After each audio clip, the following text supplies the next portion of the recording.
తంజావూరులోని ఈ బృహదీశ్వర టెంపుల్ 1000 సంవత్సరాల క్రితం నిర్మించబడిన టెంపుల్. ఈ టెంపుల్ లో మనం శివుణ్ణి లింగ రూపంలో దర్శించుకోవచ్చు. ఈ టెంపుల్ ని బిగ్ టెంపుల్ అని కూడా పిలుస్తారు. ఈ టెంపుల్ లోనే ఇండియాలోని 2వ అతిపెద్ద నంది విగ్రహం ఉంటుంది. ఇంత పెద్ద టెంపుల్ ని చోళరాజులు కేవలం 6 సంవత్సరాల్లో నిర్మించారు.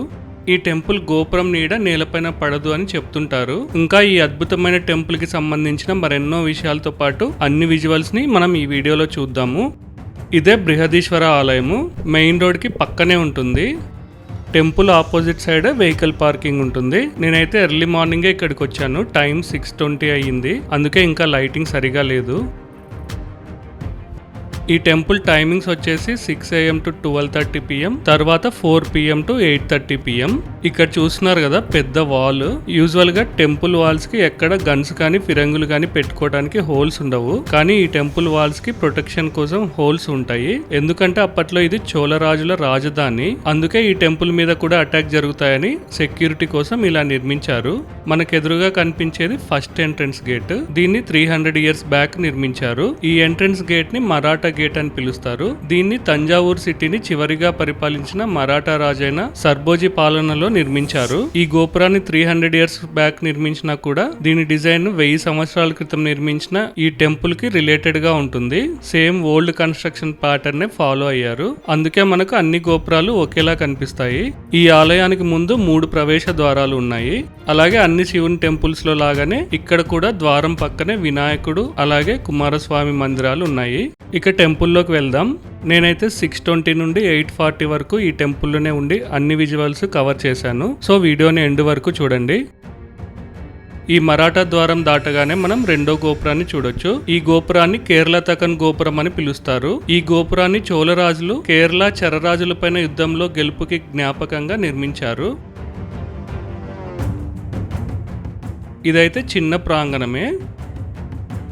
ఈ ప్రాంగణంలోనే మనము ఈ టెంపుల్ కి సంబంధించిన మ్యాప్ ని చూడొచ్చు. ఈ టెంపుల్ లో మనం చూడవలసిన ప్రదేశాలు అలాగే వెళ్ళవలసిన రూట్ ని ఇక్కడ డీటెయిల్ గా వివరించారు. ఫస్ట్ టైం ఈ టెంపుల్ కి వచ్చిన వారు తప్పకుండా దీన్ని ఫాలో అవ్వండి. అప్పుడే మీరు ఏ ప్లేస్ ని మిస్ అవ్వరు.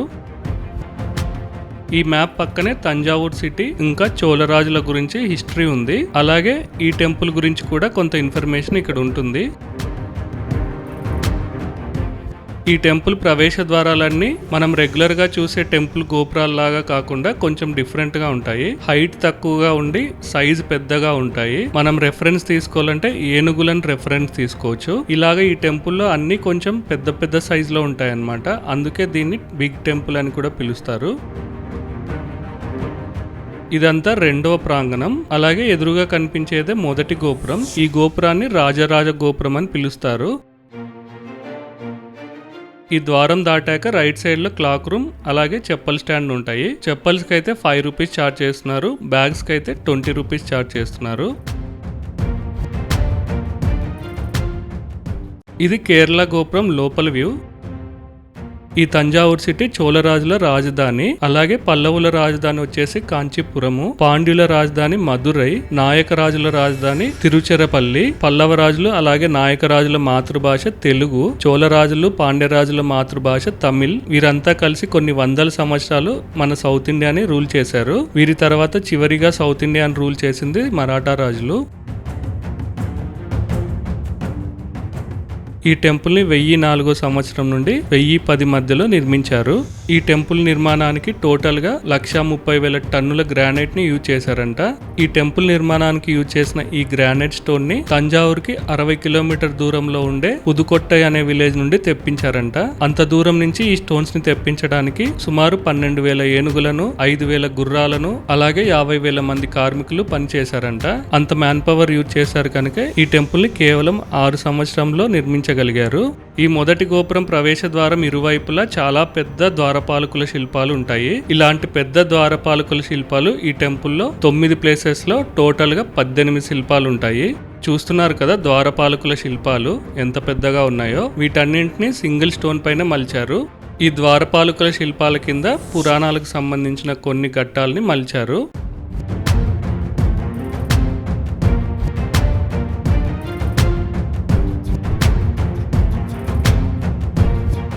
ఇక్కడ వాల్స్ పైన ఇన్స్క్రిప్షన్స్ ని చూడొచ్చు. ఈ ఇన్స్క్రిప్షన్స్ ని 1000 సంవత్సరాల క్రితం మలిచారు. ఇక్కడ ఉన్న ఇన్స్క్రిప్షన్స్ అన్ని 1000 సంవత్సరాల క్రితం యూజ్ చేసిన తమిళ్ లిపిలో ఉంటాయి. ఇప్పుడు తమిళనాడు స్కూల్స్ లో నేర్పించేది 100 సంవత్సరాల క్రితం లిపిని. ఇలా ఈ టెంపుల్లో చాలా చోట్ల మీకు ఇన్స్క్రిప్షన్స్ కనిపిస్తూనే ఉంటాయి. ఈ temple UNESCO world heritage sites లో ఒకటి. ఇక్కడ వరల్డ్ హెరిటేజ్ మాన్యుమెంట్ షీల్డ్ ని చూడొచ్చు. టెంపుల్ లోపల మొత్తం వ్యూని చూడండి. ఈ టెంపుల్లో బృహదీశ్వర స్వామితో పాటు నంది మండపము, వరాహి అమ్మ ఆలయము, గణేష మందిరము, కరువర్ దేవర్ సన్నిధి, సుబ్రహ్మణ్య స్వామి ఆలయము, చండికేశ్వర ఆలయము, పార్వతీదేవి ఆలయము, నటరాజ మండపము ఉంటాయి. నేను మీకు అన్ని ప్లేసెస్ ని చూపిస్తాను. మనం డైరెక్ట్ గా చూస్తే ఈ గోపురం మనకి ఇలా కనిపిస్తుంది. లైటింగ్ కారణంగా దానిపైన శిల్పాలు ఏమీ కనిపించవు. అందుకే నేను ప్రతిదాన్ని వీడియో తీశాను. వీడియోలో మీరు ప్రతి చిన్న శిల్పాన్ని డీటెయిల్ గా చూడొచ్చు. అలాగే ఈ గోపురం పైన పురాణాలకు సంబంధించిన శిల్పాలు, ఇంకా శివుని కొన్ని అవతారాలు, దుర్గాదేవి, వినాయకుడు, సుబ్రహ్మణ్య స్వామి, ఇలా రకరకాల శిల్పాలు ఉంటాయి. ఫస్ట్ అయితే మనం నంది మండపాన్ని చూద్దాము. నంది మండపం హిస్టరీ గురించి ఇక్కడ చూడొచ్చు. ఇక్కడ మీరు చూస్తున్న నంది చోళరాజులు ప్రతిష్ఠించింది కాదు. చోళరాజులు ఇక్కడ చిన్న నందిని ప్రతిష్ఠించారంట. తర్వాత నాయకురాజులు ఇంత పెద్ద టెంపుల్ కి ఇంత చిన్న నంది బాలేదు అనేసి ఈ పెద్ద నందిని ప్రతిష్ఠించారు. ఇది ఇండియాలోని అతిపెద్ద నందుల్లో రెండవది. ఈ నందిని సింగిల్ స్టోన్ తో మలిచారు. దీని హైట్ వచ్చేసి 3.65 మీటర్స్, అలాగే 2.59 మీటర్స్ వెడల్పు ఉంటుంది. ఇంకా 5.94 మీటర్స్ పొడవు ఉంటుంది. ఈ సింగిల్ స్టోన్ తో చేయబడ్డ నంది వెయిట్ వచ్చేసి సుమారు 25,000 కేజీలంట. అలాగే ప్రతి నెల ఈ నందికి 2 సార్లు అభిషేకం చేస్తారంట. ఆ టైంలో చాలా మంది భక్తులు ఇక్కడికి వస్తుంటారంట. అలాగే ఇండియాలోని పెద్ద నంది వచ్చేసి ఆంధ్రప్రదేశ్ లోని లేపాక్షిలో ఉంటుంది. ఈ నంది మండపం పైన ఉన్న పెయింటింగ్స్ 300 ఇయర్స్ ఓల్డ్ వంట. న్యాచురల్ కలర్స్ తో మరాఠా రాజుల కాలంలో ఈ పెయింటింగ్స్ ని వేశారు. రూఫ్ కింద ఉండటం వల్ల కొంతవరకు ఈ పెయింటింగ్స్ అలాగే ఉండిపోయాయి.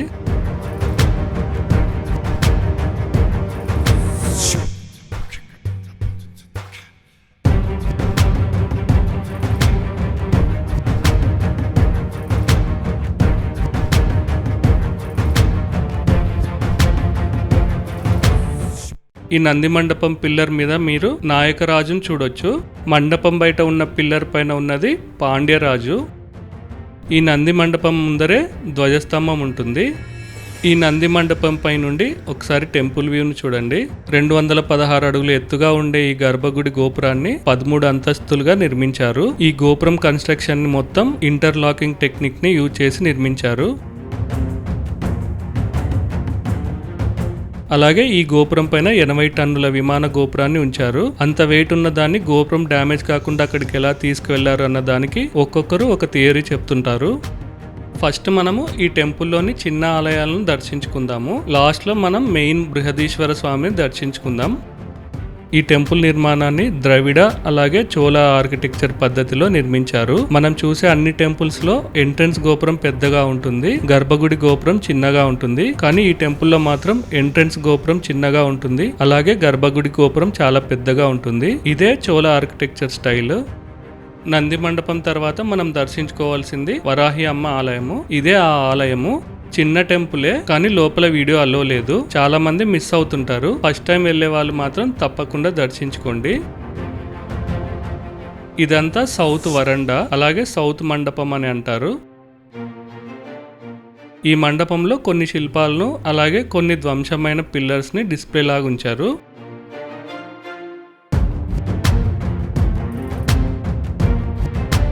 ఈ మండపం పక్కనే ఒక పాత ఫిరంగి కూడా ఉంది. అలాగే ఈ టెంపుల్ చుట్టూ కాంపౌండ్ వాల్ పైన నంది విగ్రహాలు ఉన్నాయి. ఇలా కొన్ని వందల నందులు ఉన్నాయి. చాలా వరకు టెంపుల్స్ లో కొన్ని నందులు ధ్వంసం అయి ఉంటాయి. ఇక్కడైతే ఏ నంది ధ్వంసం కాలేదు.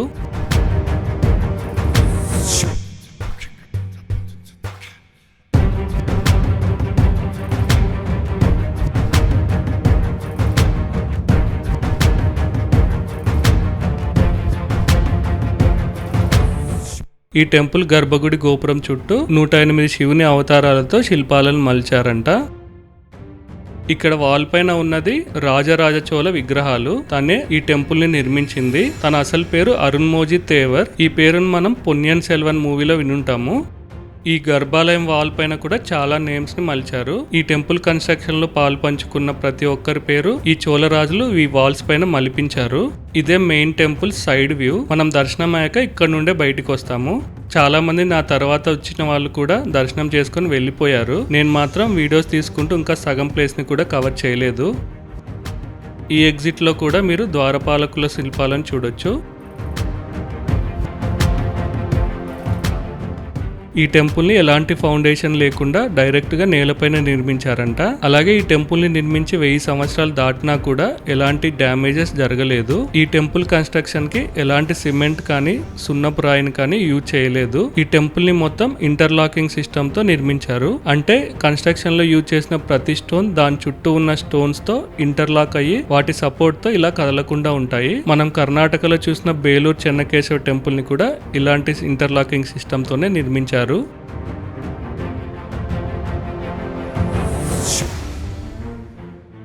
ఈ టెంపుల్ గోడల పైన అష్టదిక్పాలకుల శిల్పాలు కూడా ఉంటాయంట. నేనైతే వాటిని చూడడం మిస్ అయ్యాను. మీరు వెళ్ళినప్పుడు తప్పకుండా చూడండి. ఇక్కడ ఉన్నది గణేష మందిరము. టెంపుల్ కి సౌత్ వెస్ట్ కార్నర్ లో ఉంటుంది. లోపల గణేశుని విగ్రహం ముందు ఒక పెద్ద ఎలుక శిల్పం ఉంటుంది. నేనైతే ఫస్ట్ టైం ఇలా ఎలుక శిల్పాన్ని చూశాను. లోపల అయితే వీడియో అలో లేదు. అందుకే నేను మీకు ఇక్కడి నుండే చూపించడానికి ట్రై చేస్తున్నాను. గణేష్ మందిరం పక్కనే సౌత్ మండపంలో ఈ వెండితో చేసిన వాహనాలను ఉంచారు. ఈ వాహనాలను ఉత్సవ టైంలో యూజ్ చేస్తారనుకుంటా. జింక, నెమలి, నంది అలాగే ఏనుగును మనం ఇక్కడ చూడొచ్చు. సౌత్ వెస్ట్ కార్నర్ నుండి టెంపుల్ వ్యూ చూడండి, చాలా బాగుంది.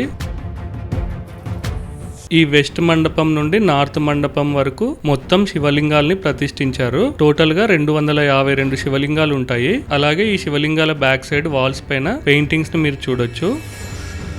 ఆ వెస్ట్ కార్నర్ నుండి నార్త్ ఈస్ట్ కార్నర్ వరకు మొత్తం ఇలా శివలింగాలే ఉంటాయి. కొన్నింటికైతే చిన్న చిన్న మండపాలు కూడా ఉన్నాయి. వీటన్నింటినీ సామంత రాజులు కానీ రాజు ఫ్యామిలీస్ కానీ వాళ్ళు ప్రతిష్ఠించారు అని అనుకుంటున్నాను. తర్వాత మనం దర్శించుకోవాల్సింది కరువర్ దేవర్ మందిరాన్ని. ఇదే ఆ మందిరము. ఈయన రాజరాజ చోళ గురువు గారంట. తర్వాత మనం దర్శించుకోవాల్సింది సుబ్రహ్మణ్య స్వామిని. ఇదే సుబ్రహ్మణ్య స్వామి ఆలయము. నార్త్ వెస్ట్ కార్నర్ లో ఉంటుంది. ఆ టెంపుల్ ముందు చిన్న మండపం కూడా ఉంటుంది. మనం ఈ సుబ్రహ్మణ్య స్వామి టెంపుల్ లోపలికి ఇటు సైడ్ నుండే వెళ్తాము. కానీ బయటకు వచ్చాక ఆపోజిట్ సైడ్ నుండి స్టెప్స్ దిగండి. ఎందుకో నేను చెప్తాను. ఇక్కడ మీరు సుబ్రహ్మణ్య స్వామి ద్వారపాలకులను చూడొచ్చు. వీటిని కూడా గ్రానైట్ తోనే చేశారు.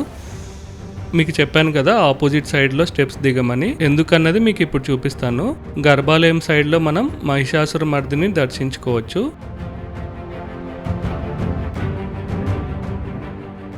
అలాగే ఈ స్టెప్స్ పక్కనే ఉన్న ఏనుగులను ఒకసారి గమనించండి. యూజువల్ గా చాలా టెంపుల్స్ లో సింపుల్ గా ఉంటాయి, కానీ ఇక్కడ మాత్రం యుద్ధం చేస్తున్నట్లుగా మలిచారు. ఇక్కడ చూడండి, ఏనుగు గుర్రం పైన ఉన్న సైనికుడిని తొండంతో ఎత్తేస్తుంది. మరోవైపు కూడా మీరు చూడొచ్చు, సైనికుడిని చేత్తో పట్టుకుని తీసుకెళ్తుంది. ఈ ఏనుగు మెడలో ఉన్న దండలు అలాగే ఏనుగుకు చుట్టిన తాడు అన్నింటినీ చాలా రియలిస్టిక్ గా మలిచారు. ఈ ఏనుగు వెనకాలే మనం నెమలి పైన కూర్చున్న సుబ్రహ్మణ్య స్వామిని చూడొచ్చు. సేమ్ ఇలాంటిదే చాలా పెద్ద విగ్రహం ఈ టెంపుల్ గర్భాలయంలో ఉంటుంది. ఈ విగ్రహం ఎదురుగా ఒక గుర్రం ఉంటుంది. దీన్ని కూడా చాలా అద్భుతంగా మలిచారు.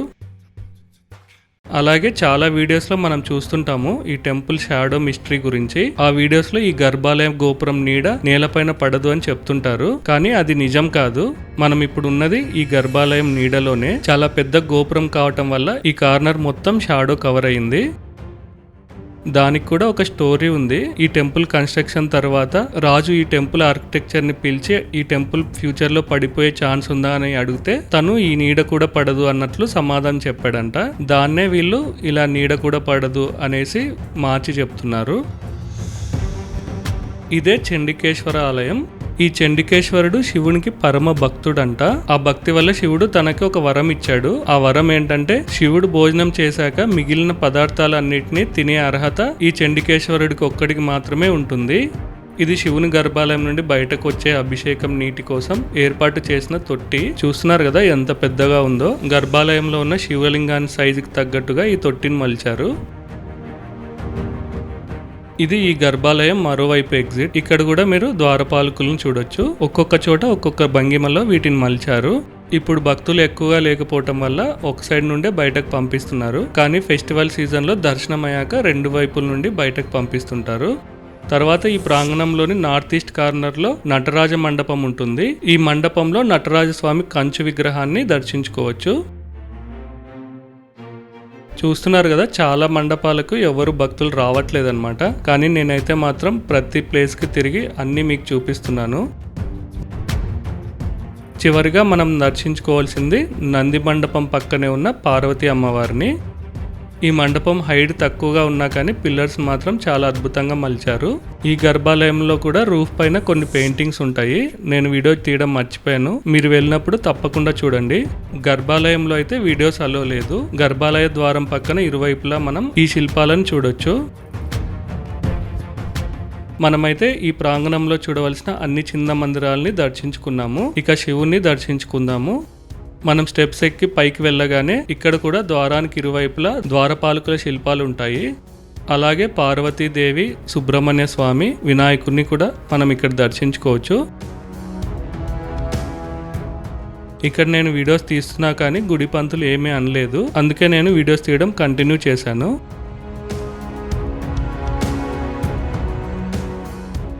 ఇదే గర్భాలయం ముందు ఉన్న మండపము. తమిళనాడులోని అన్ని టెంపుల్స్ లాగా ఈ మండపం అయితే పెద్దగా లేదు, తక్కువ హైట్ లోనే నిర్మించారు. నేను దర్శనానికి వెళ్ళిన టైంకి శివలింగానికి అభిషేకం జరుగుతుంది. చూస్తున్నారు కదా ఎంత పెద్ద శివలింగమో. ఇది ఇండియాలోనే అతిపెద్ద శివలింగం. ఇంత పెద్ద శివలింగాన్ని డైరెక్ట్ గా చూడడం లైఫ్ లో మర్చిపోలేని ఎక్స్పీరియన్స్. నేను ఇక్కడికి వచ్చే ముందు కొన్ని వీడియోస్ లో ఈ శివలింగాన్ని చూశాను, కానీ ఇంత పెద్దగా ఉంటుంది అని అనుకోలేదు. చాలా పెద్ద శివలింగం. ఈ గర్భాలయం గుడిలో ఉన్న శివలింగం హైట్ వచ్చేసి 12 feet. అలాగే దీని బరువు 12,000 kgs. అన్ని గుళ్ళల్లో మందిరాన్ని నిర్మించిన తర్వాత శివలింగాన్ని ప్రతిష్ఠిస్తుంటారు, కానీ ఇక్కడ ముందుగానే శివలింగాన్ని ప్రతిష్ఠించి దాని చుట్టూ గోపురాన్ని నిర్మించారు. లోపల కూడా చాలా మంది వీడియోస్ తీస్తున్నారు, అందుకే నేను కూడా వీడియోస్ తీశాను.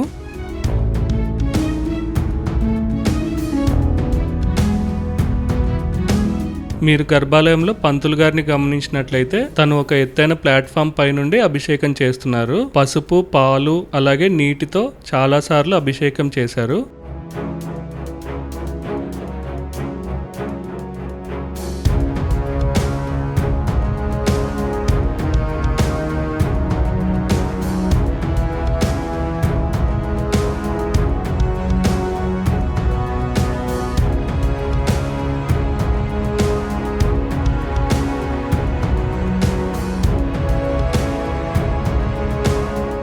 అభిషేకం అయ్యాక అలంకరణ కోసం పరదాలు వేశారు. 20 నిమిషాల తర్వాత మళ్ళీ దర్శనానికి పరదాలను ఓపెన్ చేస్తారంట. ఈ గర్భాలయం ద్వారం బయట కూడా ద్వారపాలకుల శిల్పాలు ఉన్నాయి. గర్భాలయం బయటకైతే వచ్చేసాము. బయట కూడా ద్వారపాలకుల శిల్పాలు మనం ఇందాకే చూసాము. అలాగే మరికొన్ని శిల్పాలను కూడా మనం ఇక్కడ చూడొచ్చు.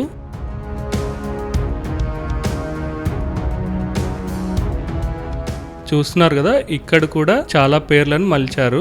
ఈ టెంపుల్లోని అన్ని శిల్పాలను కవర్ చేయాలంటే ఫుల్ డే కావాలి. కానీ నేను నెక్స్ట్ తంజావూరు ప్యాలెస్ ని కూడా విజిట్ చేసి 12 o'clock లోపు రూమ్ వెకేట్ చేయాలి. నాకు ఉన్న టైంలో చాలా వరకు విజువల్స్ ని కవర్ చేశాను. వీడియోని లైక్ చేయడం మర్చిపోకండి. మీరు ఫస్ట్ టైం ఈ టెంపుల్ ని విజిట్ చేయడానికి వస్తే మాత్రం మినిమం 2 hours ఇక్కడ స్పెండ్ చేసేలా ప్లాన్ చేసుకోండి. నేనైతే 6:20 నుండి 8:40 వరకు ఈ టెంపుల్లోనే ఉన్నాను. ఎక్కడా రెస్ట్ తీసుకోకుండా కంటిన్యూస్ గా వీడియోస్ తీస్తూనే ఉన్నాను. నేను ఈ టెంపుల్కి వచ్చే ముందు ఇన్ని వీడియోస్ తీస్తానని అనుకోలేదు. మెయిన్ గా గర్భాలయంలో ఎలాంటి ఇబ్బంది లేకుండా వీడియోస్ తీయగలిగాను. అది మాత్రం నాకు చాలా హ్యాపీగా అనిపించింది. ఒక్కొక్కసారి డైరెక్ట్ గా వచ్చిన వాళ్ళు కూడా ఇంతసేపు ఈ శివుని దర్శించుకోలేరు. ఈ టెంపుల్ ని ముందుగా రాజరాజేశ్వర ఆలయంగా పిలిచేవారు. కానీ తంజావూరుని చివరిగా పాలించిన మరాఠా రాజులు ఈ ఆలయం పేరుని బృహదీశ్వర ఆలయంగా మార్చారు. టెంపుల్ నుండి బయటికి వచ్చే టైంలో నాకు ఈ నెమళ్ళు కనిపించాయి. నాకైతే ఈ మధ్య ఎక్కడికి వెళ్ళినా నెమళ్ళు కనిపిస్తూనే ఉన్నాయి. ఈ టెంపుల్ గురించి ఎవరు చెప్పనని డీటెయిల్స్ తో పాటు ఎవరు చూపించనని విజువల్స్ మీకు చూపించాను. వీడియోని లైక్ చేయడం మర్చిపోకండి. అలాగే ఈ టెంపుల్ కి ఫస్ట్ టైం వెళ్ళాలనుకునే వారికి ఈ వీడియోని షేర్ చేయండి. Thank you.